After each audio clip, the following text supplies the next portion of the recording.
So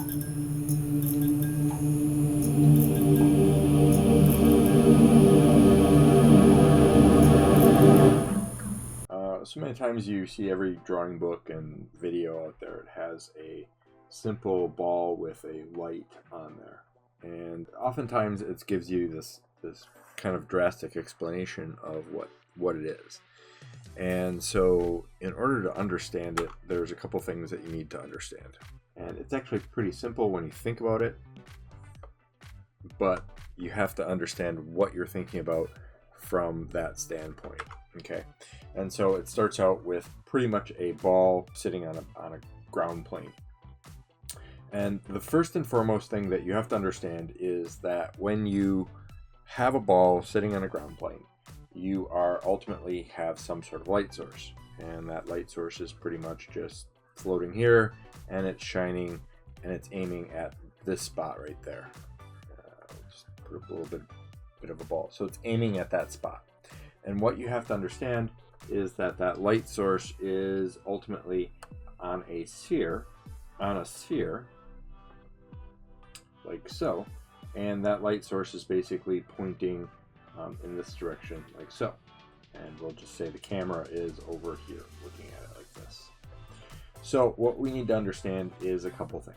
First of all, when you're thinking about that type of thing, you have to understand that light is only shining in one direction. So thus, half of it's going to be in shadow and half of it's going to be in light. And with that idea in mind, with half in shadow and half in light, you have to understand that that is going to look something like this. I'm just going to kind of, so it's going to look something like that. And that's half shadow, half light. Now, with that idea in mind, you also have a cast shadow. That cast shadow is going to be on top of your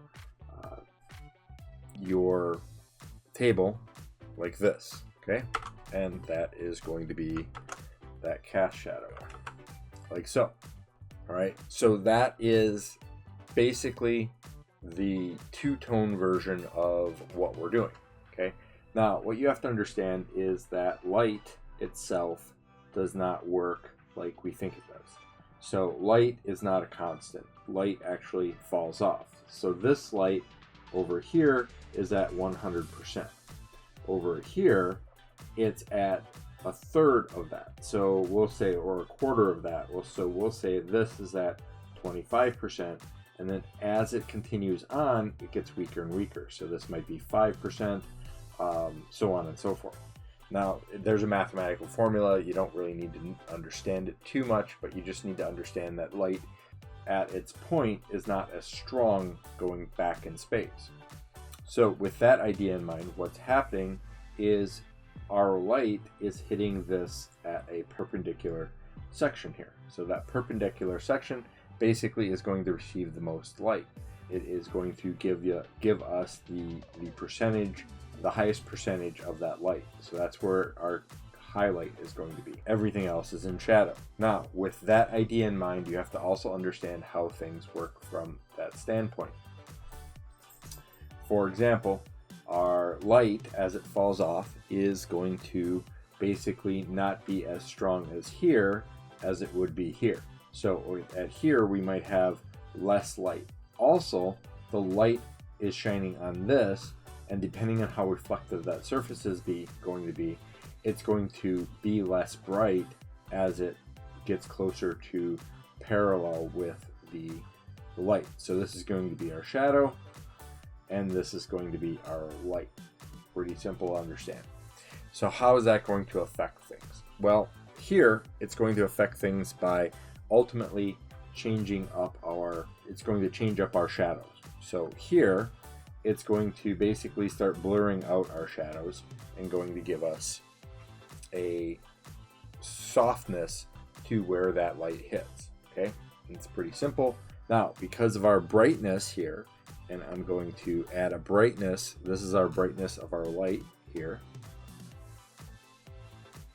And that's where that brightness is at the peak point. So that's basically this point right here. And we can go a little bit brighter. So it's this point right here. that is basically where our light is hitting. Okay, again, that brightness is going to blur away too. So I'm just going to Gaussian blur that. Filter, blur, Gaussian blur, and we're just going to kind of give it that softness of highlight, because again, that will fade off too as it goes back in space. Now, with that idea in mind, that you also have to understand is that the same light that's affecting this also affects this. Here, because you have closeness of where this light is versus here, what's going to happen is as this light goes away from the object, this area right here, as it goes further away, it's going to soften the edge. So filter, blur, and motion blur, and that is going to start fading away. So we can get that a little bit more faded, and so that basically is going to create a fade as it goes further away. So that's how light is going to hit. Now, the second part is light is also hitting our surface here. So our light is also hitting this surface and bouncing back up, okay? And it's doing it in all different directions. So even if you have like an ambient light, that light is coming down here and bouncing back up on this surface right there. So what we need to have happen is we need to have surface light bouncing up. Have a little bit less of that light here, and I'm going to basically bounce some of that light up here. Now, as it gets closer to here, it's not going to hit it as much because of the simple fact that that light is not reaching under the cracks and crevices. So again, that area here, I'm just going to mask this. That area here is going to blur, Gaussian blur, and we are going to obliterate that. Something like that, like so. So that light is so diffuse that it's coming into that aspect. Now we could even potentially lower that quality because it's not coming in that much. So at that point, that's what the value structure of our light looks like. So as a color spectrum, this affects things a couple different ways. First, the thing that we have to understand the most is that ultimately what's happening is we are putting color on our object. Okay, so we're basically putting I'm going to just do a gradient map here, and I'm going to put that gradient map on our project here, and we're just going to go basic here so that our light color here, as long as this is blue, our light color is basically going to pull information from here. So again, if we're adding in a color here, this color, doesn't matter what it is, our midtone is, and we'll just use a base red here. So say we're going to use a red. So we have red and red. So what's happening is as the shadows go smaller, so as the shadows go down in space, changing the spectrum of as the shadows get darker and darker and darker, it's basically going to get darker as well. Now, the shadow here, you can see, is I can go darker and saturated or darker and gray. Okay, for the most part, shadows generally tend to make things a little bit darker. So warm light, cool shadows. I can also change the color spectrum of that as well. So we can go a little bit more orange, and that will change the spectrum as well. And we can do things like that as well. So with that idea of the color spectrum, the shadows will get darker. Now, with that in mind, then what's going to happen is it's also going to pick up our light as well. So our light being here is basically being pushed as gray because of the gray table. Now up here, if this light is, so up here, if this light is yellow, say it's an old incandescent bulb, basically what happens then is that with that light being yellow, something like that, you're going to have a warmness to that light. Now that's way too warm, and we can also kind of go in our filter and go into the blur and Gaussian blur, and we would also like obliterate that a little bit more because it's not going to be as particularly strong. So we can definitely go around and play with that as well. So what we can do here is we can fill this color. I'm going to just fill that yellow color in there. Say that's a yellow color. And I'm going to unlock that layer. And I'm going to go into filter. And we can go blur, Gaussian blur. And again, playing with our blur, we can change the way that blur looks. So that light may not be how defined it is. Now, the other aspect of this is that you have to understand that no matter how we blur this light, some of that color is going to poke in there as well. And then over here, if I take this and say this is like a green, we'll just go like a mid-tone green. Let's something like that. Let's go a little bit darker.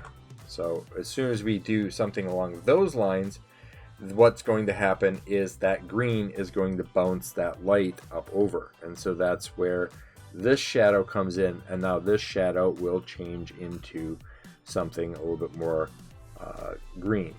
And not necessarily as bright, but it will bounce that green light up into that shadow.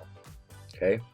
And then the shadow itself will also maintain this aspect of changing as well.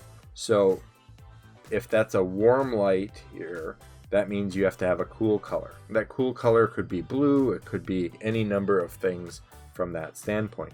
So in case I'm just going to lock this layer again, and if that's the case, if I'm going to use a blue shadow for a coolness, I'm going to go desaturated, a little bit darker here. So with that idea all kind of explained, you have different parts. So you will have this is your highlight, this is your darkest shadow here, this is called your terminator line. You have your cast shadow. So here you're going to have the reflected light, and then here you will have a form shadow. And then oftentimes where these two meet, you can actually have what they call an occlusion shadow. And then this here is your half. So I hope that explains the ball on the table.